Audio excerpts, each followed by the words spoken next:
ተነስተልን ክቡራን ተመልካቾቻችን ሲሳያገና ከሉዓላዊ ሚዲያም ቅዳሜ ሐምሌ 25 2018 ዓመተ ምህረት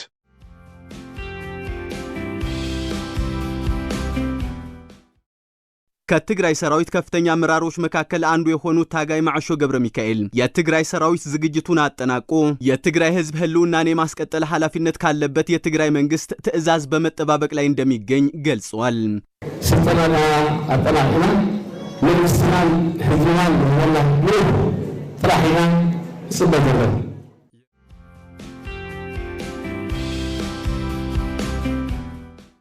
የተፈናቀለው ህዝባችን ወደ ቀዬው ለመመለስ እንደ ሰራዊት ዝግጁ ነን።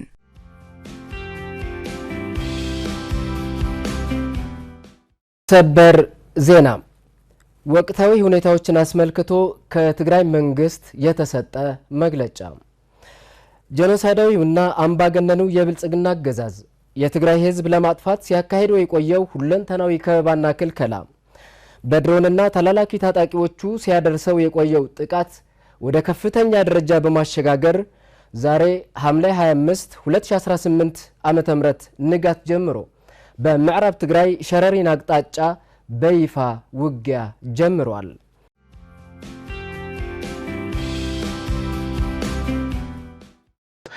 በዛሬው ዕለት ማለዳ ላይ በኢትዮጵያ ሀገር መከላከያ ሰራዊትና በህዝባዊ ወያኔ ሓርነት ትግራይ ታጣቂዎች መካከል በሁመራ አቅጣጫ ሸረሪና ላይ ውጊያ መከፈቱ ይፋ ሆኗል። የኢትዮጵያ መንግስት እስካሁን ድረስ ለውጊያው የገለጸው ነገር የለም። ህዝባዊ ወያኔ ሓርነት ትግራይ ጦርነት ተጀመረብኝ በሚል በትግራይ ክልል መንግስት መግለጫ አውጥቷል። በአካባቢው የተከሰተው ነገር ምንድን ነው የሚለውን በተለያየ መንገድ ለማጣራት ሞክረናል። የህዝባዊ ወያኔ ሓርነት ትግራይ ታጣቂዎች ጥቃት መጀመራቸውንና የኢትዮጵያ ሀገር መከላከያ ሰራዊት ጥቃቱን መመከቱን የተመለከቱ መረጃዎች ወጥቷል። እስካሁን ድረስ በኢትዮጵያ መንግስት በኩል በይፋ የተሰጠ መግለጫ የለም። ምናልባትም ከሰሞኑ የነበሩ እንቅስቃሴዎች ወደዚህ እንደሚያመሩ ግልጽ ነበር። በተለይም ከሐምሌ 12 2018 ጀምሮ በትግራይ መቀሌና በሌሎች ከተሞች በተከታታይ ሲካሄዱ በነበሩ ስብሰባዎች ከፌዴራል መንግስቱ ጋር በፕሪቶሪያ የሰላም ስምምነት መሰረት በሰላም መጨረስ አልቻልንም። ስለዚህም ከዚህ በኋላ ህልውናችን የሚረጋገጠው የብልጽግናን መንግስት በመቅበር ነው። ስለዚህም ለዚህም ዝግጅት ጨርሰናል የሚሉ በተከታታይ መግለጫዎች ሲወጡ መቆየታቸው የሚታወስ ነው። በተለይም ሐምሌ 12 2018 ትግራይ መቀሌ በተካሄደው ስብሰባ ላይም በየአቅጣጫው በየቋሚነት ይሄ ነገር እየተገለጸ ነው። ዶክተር ደብረጽዮን በዛ መድረክ ላይ ያንን ተናግረዋል። በየመድረኮቹም ሌሎችም አስተጋብተዋል። በኩናት በጦር በደብዳብ ትራይ ነው ጄኖሳይድ አሁን የቀረው ህዝብ መሞት የለበትም። በመሆኑ ጄኖሳይደሩ የብልጽግና ስርዓት ግብአተ መሬቱም መፈጸም አለበት ብለን ወስነናል። ከዛም ባሻገር ብቻችንን አይደለንም፣ ፋኖና ሸኔም አዲስ አበባ መዳረሻ ላይ ደርሰዋል በሚል ወይዘሮ ፈትለወርቅ የተናገሩትም ግልጽ ነው። ከዚህም ባሻገር ሻዕቢያም ሱዳንም ልክ እንደኛ ሁሉ የህልውና አደጋ አለባቸው፣ ከነሱ ጋር ሁሉ ተባብረናል የሚል መግለጫም በእኚሁ ወይዘሮ ፈትለወርቅ መነገሩ ይታወቃል። አዲስ አበባ ሰዓት ዝብጻሕ በይንና ንሽከሙ ኢና ማለት አይኮነን። አፍ ደገ አዲስ አበባ ያም ዝቃለሱ ዘለው ፋኖሎ አፍ ደገ አዲስ አበባ ናይ ኦሮሞ ነጻነት ሰራዊት አለው አፍ ደገ አዲስ አበባ ማሐዙት እንየውና ማለት ወይዘሮ ፈትለወርቅ ምናልባትም ከዶክተር ደብረጽዮን የበለጠ ስልጣን አላቸው የላቸውም ካልሆነ በስተቀር ከሳቸው ያነሰ ስልጣን እንደሌላቸው በተለያዩ መንገድ ያሉ መረጃዎች የሚፈነጥቁት ይሄንን ነው። እስከ ሰሞኑን ሲካሄዱ የነበሩ ነገሮች ያንን እያረጋገጡ መጥተው በትላንትና ዕለት ደግሞ ማጠቃለያ በተባለ ፕሮግራም ላይ በደቡብ ምስራቅ ዞን 2-3 ነጥቦችን ወደ ግጭት እንደሚገቡ በተጨባጭ ያረጋገጡ ነገሮች ናቸው። በአንድ በኩል በዛ መድረክ ላይ የተገኙ የሰራዊት አዛዥ ሁሉ ዝግጅታችንን ጨርሰናል፣ ከክልሉ መንግስት የሚሰጠንን ትዕዛዝ እየጠበቅን ነው ብለዋል። ከትግራይ ሰራዊት ከፍተኛ አመራሮች መካከል አንዱ የሆኑት ታጋይ ማዕሾ ገብረ ሚካኤል የትግራይ ሰራዊት ዝግጅቱን አጠናቆ የትግራይ ህዝብ ህልውናን የማስቀጠል ኃላፊነት ካለበት የትግራይ መንግስት ትዕዛዝ በመጠባበቅ ላይ እንደሚገኝ ገልጿል። ስልጣና አጠናቅና ለምስናን ህዝባን ወላሂ ነው ፍራሂና ስበደረ በስፍራው የተገኙት የሰራዊት አዛዥ የትግራይ አንድነትንና ተፈናቃዮችን ለመመለስ እየተንቀሳቀስን የሚለውን እርሳቸው ከመግለጻቸውን ባሻገር በዛው መድረክ የተገኙት ወይዘሮ ፈትለወርቅ ገብረ እግዚአብሔርም ተፈናቃዮችን ለማስመለስ በሚል አንስተዋል። የትግራይ ህዝብ ህልውናውን የሚረጋገጠው ስርዓቱን ለአንዴና ለመጨረሻ ጊዜ በመቅበር ይሆናል። ማንም ትግራዋይ ተደራጅቶ ከመታገል ውጪ ሌላ አማራጭ የለንም። የሰራዊት አቋምም በተሻለ ደረጃ ላይ ይገኛል። የተፈናቀለው ህዝባችን ወደ ቀዬው ለመመለስ እንደ ሰራዊት ዝግጁ ነን። ስለዚህ ውጊያ ግንባሩ ምናልባት በሁመራ ወይስ በሌላ በኩል ይሆናል የሚለው ግልጽ አልነበረም እንጂ በመጨረሻው ሰዓት ሁሉንም ነገር ለማድረግ መዘጋጀታቸውን አረጋግጠው ነበር። ምናልባት የመጨረሻ ቀናቱ ተከታታይ መግለጫዎች ወይ ደግሞ በተለይም ትላንት አርብ የወጣው መግለጫ ደግሞ ግንባሩ ምናልባት በሁመራ በኩል ሊሆን ይችላል የሚለውን ነገር የፈነጠቀ ነው። በአጠቃላይ ግን እስካሁን ድረስ በሰላም ጉዳዮቹን ለመጨረስ በፕሪቶሪያ ሰላም ስምምነት መሰረት እልባት እንዲያገኝ የሰው ደም ሳይፈስ ሀብት ንብረት ሳይወድም ዘላቂ መውጫ ለማግኘት የተደረጉ ጥረቶች ያው መክሸፋቸውን የሚያረጋግጥ ነው። ከዚህ በኋላ የሆነ ቦታ ላይ የሚገታም አይመስልም። የሆነ አንድ እልባት መገኘት ይኖርበታል ተብሎ ይታመናል። ምናልባትም በመጨረሻው ሰዓት የህዝባዊ ወያኔ ሓርነት ትግራይ ሰዎች ይሄ የጀመሩት ሙከራና የደረሰባቸው ምት ነገሮችን መልሰው ለማጤንና በፕሪቶሪያ ሰላም ስምምነት መሰረት የተቋቋመውን አስተዳደር ለመመለስ ከወሰኑ ብቻ ይመስለኛል። ምናልባት ከዚህ በኋላ ከግጭት በመለስ ነገሮችን ለመፍታት ያለው እድል ያው ህወሓት ጦርነት ተከፈተብኝ በሚል መግለጫ ሰጥቷል። በእርግጥ ጦርነት ተከፈተብኝ የሚል መግለጫ መስጠቱ የሚጠበቅ ነው። ከዚህ ቀደም በነበሩ ድርጊቶቹና በእያንዳንዱ እንቅስቃሴዎቹ ላይ ይህንኑ ሲያረጋግጥ የቆየ ቡድን ስለሆነ በዛ መልኩ መግለጫ መስጠቱ የሚገርም ነገር አይደለም። ምናልባትም ትግራይ ውስጥ ሁሉ ከዚህ ቀደም የሚናገረውን ነገር ለማመን ያለው እድል ሰፊ ነበር። አሁን ግን አይመስለኝም። ቢያንስ በአደባባይ አፈሳ እየተካሄደ ባለበት ሁኔታ ውስጥ በየመድረኩ ራሳቸው የሚያፍሷቸውን ሰዎች አዳራሽ ጠርተው አፈሳ የለም እያሉ እየተከራከሩ ስለሆነ ሌላውን ከዛ ውጭ የሚናገሩትን ነገር ሰው እንዴት ሊያምን ይችላል? እሱ እንደተጠበቀው ነው። በተለይ ከጦርነቱ ጋር በተያያዘ መንገድ ቀደም ሲል እንዳልኩት ከሐምሌ 12 2018 ጀምሮ ዶክተር ደብረጽዮን ገብረ ሚካኤልን ጨምሮ በተዋረድ ያሉ ሁሉም አመራሮች የብልጽግናን መንግስት እንቀብረዋለን የሚል ቃል በቃል ቃሉ እንቀብረዋለን በሚል ተከታታይ ዘመቻዎች ሲያካሄዱ ነበር። ያንን በተከታታይ ያደረጉትን ዘመቻም ተከትሎ እንግዲህ ትላንት አርብ ማለት ነው በህዝባዊ ወያኔ ሓርነት ትግራይ ማጠቃለያ ፕሮግራም በሚል በደቡብ ምስራቅ ዞን በነበረ መድረክ ላይም እዛ ላይ ከታጣቂ ተወካዮች አንዱ የዞኑ አስተዳዳሪ እንዲሁም የህወሓት ጽህፈት ቤት ኃላፊ ወይዘሮ ፈትለወርቅ ገብረ ሚካኤል በመድረኩ ያደረጉት ንግግር የጦርነት ዝግጅት መጨረሳቸውን ብቻ ሳይሆን ለመተኮስ መዘጋጀታቸውን የሚያረጋግጥ ነገር ነበር። ምናልባትም ትላንት ያንን ሚዲያ የተከታተለ ሰው ወደዚህ አይነት ሁኔታ ውስጥ ሊገባ እንደሚችል ጠቋሚ ነበር። በቀደሙት ቀናት ግን ነገሮችን ለማስለስለስ ሞክረው ነበር። ትላንት በይፋም የተሰጡ መግለጫዎች አንድ በአንድ እያንዳንዱን ብንመለከት በአንድ በኩል ተፈናቃዮችን ለማስመለስና የግዛት አንድነት ለማረጋገጥ የሚለውን ወይዘሮ ፈትለወርቅ ገብረ እግዚአብሔርን ጨምሮ የታጣቂው አዛዥ እንዲሁም የዞኑ አስተዳዳሪ በመድረኩ ተናግረዋል። ይህን በአማርኛ ቋንቋ ጭምር እንዲተላለፍ ተደርጓል።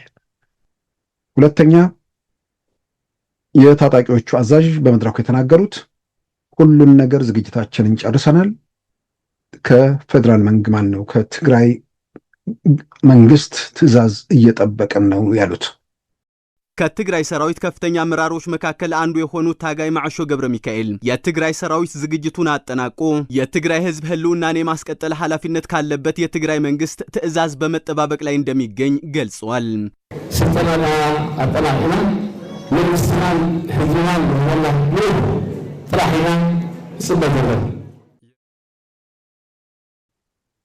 ይሄ እንግዲህ ትላንት ረቡዕ ነው፣ አርብ ነው ይሄ ነገር የሆነው። ያን ተከትሎ እንግዲህ ወደዚህ እርምጃ አምርቷል። የዞኑ አስተዳዳሪም በመድረኩ ላይ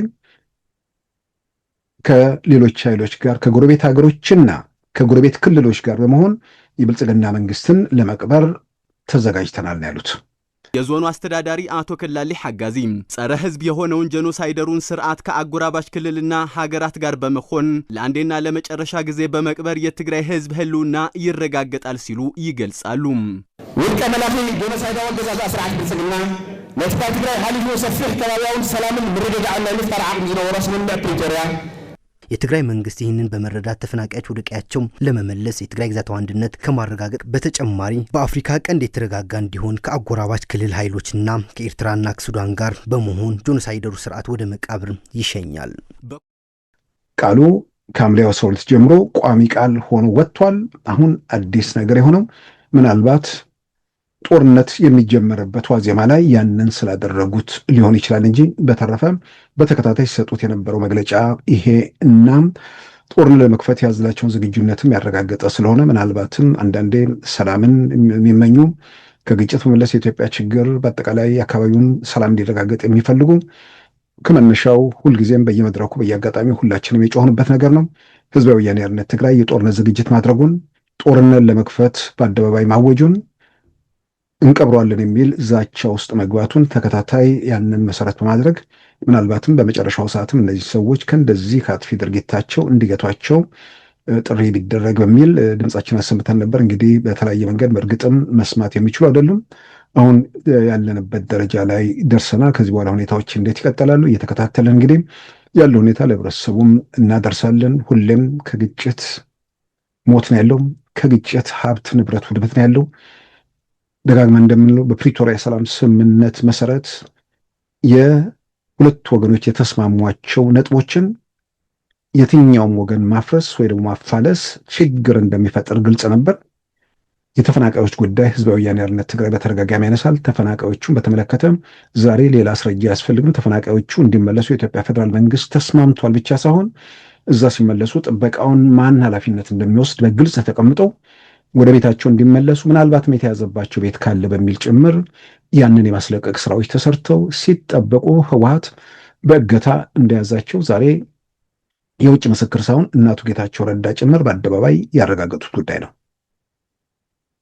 ስለዚህ የተፈናቃይ ጉዳይ ለጦርነት የሚያበቃ ነገር ሳይሆን የተፈናቃይ ጉዳይ ራሳቸው አገተዋቸው ጦርን ለመክፈት እንደ ምክንያት አልተጠቀሙባቸውም ወይ የሚለው ምናልባት ቲፒኤልኤፍ ካምፕ ያሉ ሰዎች ራሳቸው መጠየቅ ያለባቸውም ከዚሁ ጋር የተያዘ ነገር ነው። የፌዴራል መንግስቱ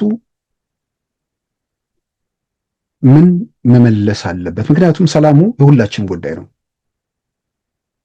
ግጭቱ የሆነ ቦታ ሊከሰት ይችላል። ወገን ባለበት ወረዳ ነው የሚካሄደው። ወገን ብቻ ሳይሆን የሰው ልጆች ባሉበት አካባቢ ላይ የሚካሄድ ግጭት ነው።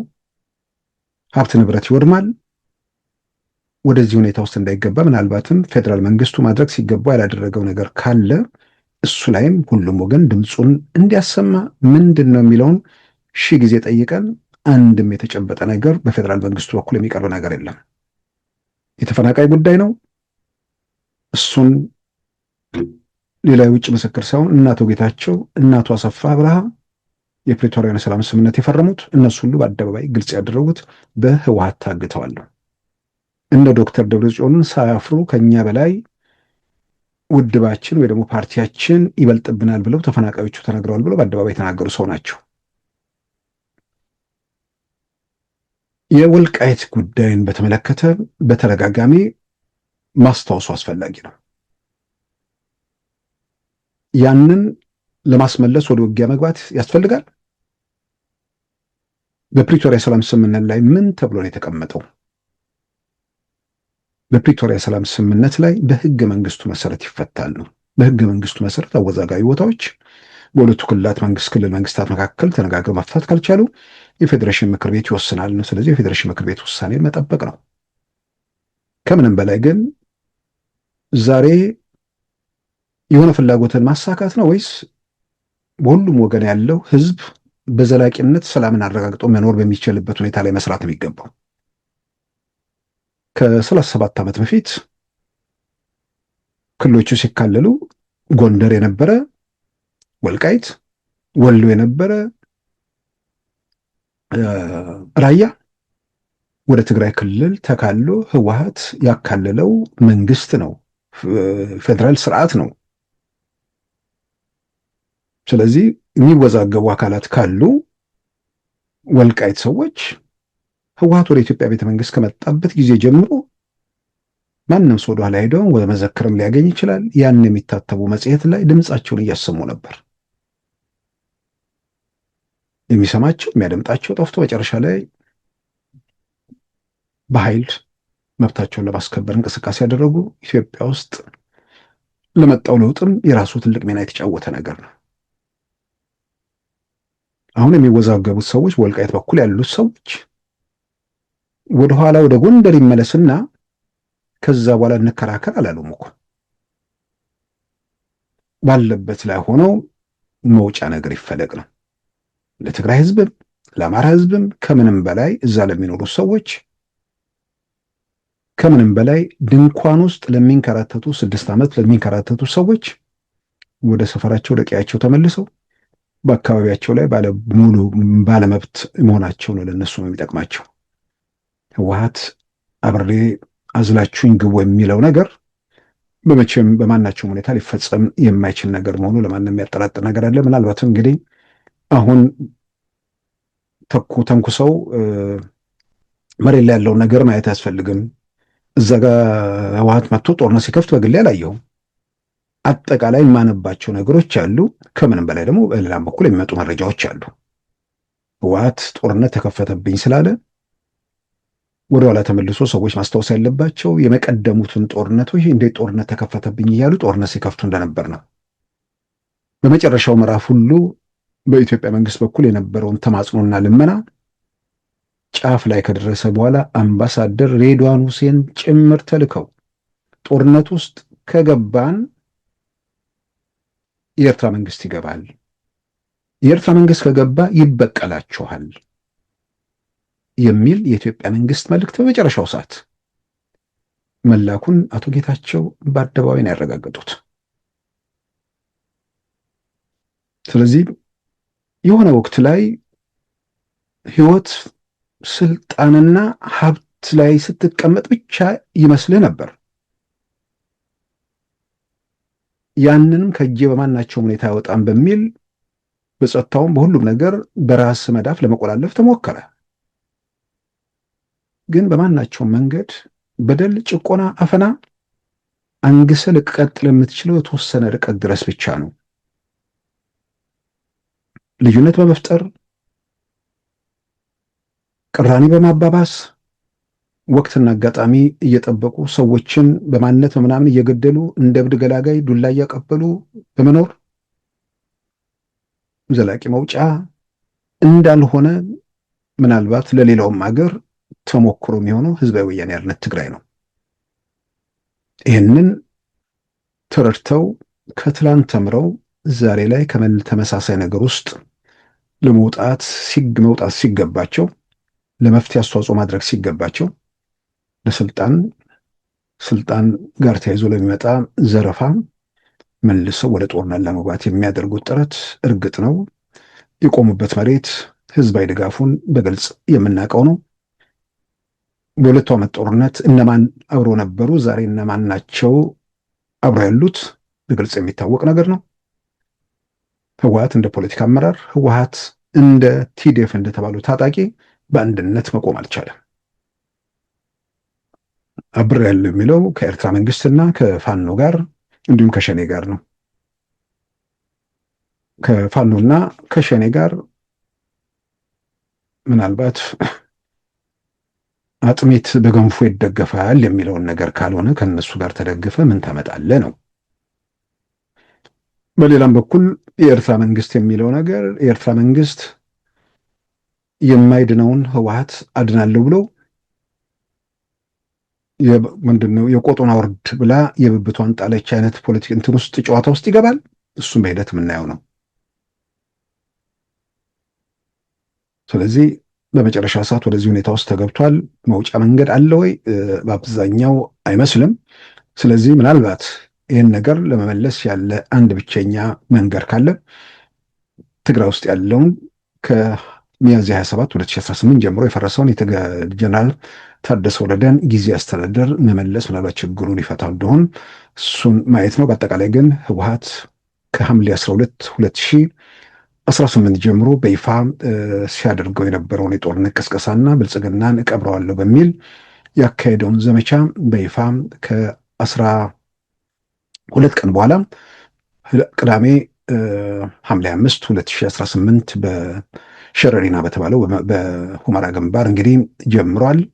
የኢትዮጵያ ሀገር መከላከያ ሰራዊት ምላሽ መስጠቱን ሰምተናል።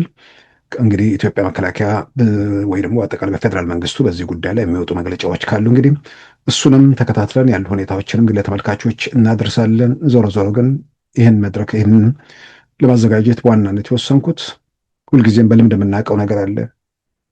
መፍትሄ ፍለጋን ሁሉ የሚያስፈልገው አሁን ወዲያውኑ ጦርነት ተከፈተብኝ ሲባል ጦርነት ተከፈተባቸው ብለው አብረው የሚያላዝኑ ሰዎች ይኖራሉ። የሰላም አርበኛ ነን ብለው ድምፃቸውን የሚያሰሙ ወገኖችም ይኖራሉ።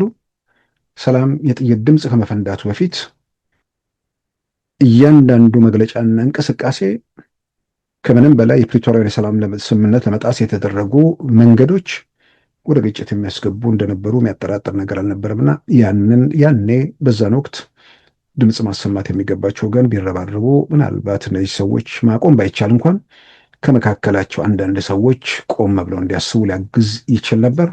አሁን ረፍዷል። እንዳልኩት ምናልባት ጊዜ አስተዳደሩ የሚመለስ ከሆነ በዛ በኩል መፍትሄ ካለ እሱን እንግዲህ በቀጣይ የምናየው ይሆናል። ክቡራን ተመልካቾቻችን የዛሬም ቅዳሜ ሐምሌ 25 2018 ያዘጋጀሁትን አጭር ፕሮግራም በዚሁ አጠናቅቄያለሁ። ጤና ይስጥልን። ሉዓላዊ ሚዲያን ይደግፉ። ስራዎቻችንን ለብዙ እንድናደርስ ሰብስክራይብ፣ ሼር፣ ላይክ በማድረግ ሉዓላዊ ሚዲያን ያጠናክሩ። እውነትን እንዘግባለን፣ ኢትዮጵያዊነትን እናቀነቅናለን። መድረኩ ግን ለሁሉም አመለካከት ክፍት መሆኑን እናረጋግጣለን። ሉዓላዊ ሚዲያ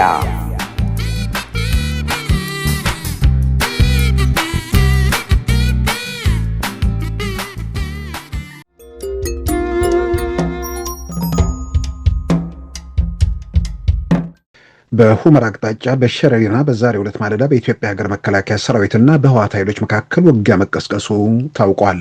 ህዝባዊ ወያኔ ሓርነት ትግራይ የፌዴራል መንግስት ወረራ ጀምሮብኛል በማለት በክልሉ መንግስት ስም መግለጫ ያወጣ ሲሆን በፌዴራል መንግስት በኩል ስለ ጦርነቱ የተሰጠ መግለጫ የለም። ሰበር ዜና። ወቅታዊ ሁኔታዎችን አስመልክቶ ከትግራይ መንግስት የተሰጠ መግለጫ። ጄኖሳይዳዊውና አምባገነኑ የብልጽግና አገዛዝ የትግራይ ህዝብ ለማጥፋት ሲያካሂደው የቆየው ሁለንተናዊ ከበባና ክልከላ በድሮንና ተላላኪ ታጣቂዎቹ ሲያደርሰው የቆየው ጥቃት ወደ ከፍተኛ ደረጃ በማሸጋገር ዛሬ ሐምሌ 25 2018 ዓ.ም ንጋት ጀምሮ በምዕራብ ትግራይ ሸረሪን አቅጣጫ በይፋ ውጊያ ጀምሯል። የመረጃ ምንጮች እንደገለጹት አርሚ 7 እንዲሁም አርሚ 15 የተባሉት የህወሓት ኃይሎች ዛሬ ቅዳሜ ሐምሌ 25 2018 ማለዳ በኢትዮጵያ ሀገር መከላከያ ሰራዊት ላይ ጦርነት የከፈቱ ሲሆን መከላከያ ጥቃቱን በመመከት እርምጃውን ቀጥለዋል። ህዝባዊ ወያኔ ሓርነት ትግራይ ጥቃት ተከፈተብኝ በማለት ባወጣው መግለጫ መላው የትግራይ ህዝብ የሃይማኖት አባቶች ጭምር ከጎኑ እንዲሰለፉ ጥሪ አቅርበዋል። የትግራይ የጸጥታ ኃይሎች፣ የትግራይ ብሔራውያን ኃይሎችና ታጋዮች፣ የትግራይ ሲቪል ማህበራት፣ የትግራይ የሃይማኖት ተቋማትና ሌሎች የሚመለከታችሁ አካላት ብሔራዊ ህልውናችን ለማረጋገጥ በሚደረገው ፍትሃዊ ትግል እምቢ ለብሔራዊ ጥፋት ብላችሁ ዛሬም እንደ ትናንቱ ተአምራዊ ታሪክ ለመስራት እንድትዘጋጁ ጥሪያችን እያቀረብን የተጀመረውን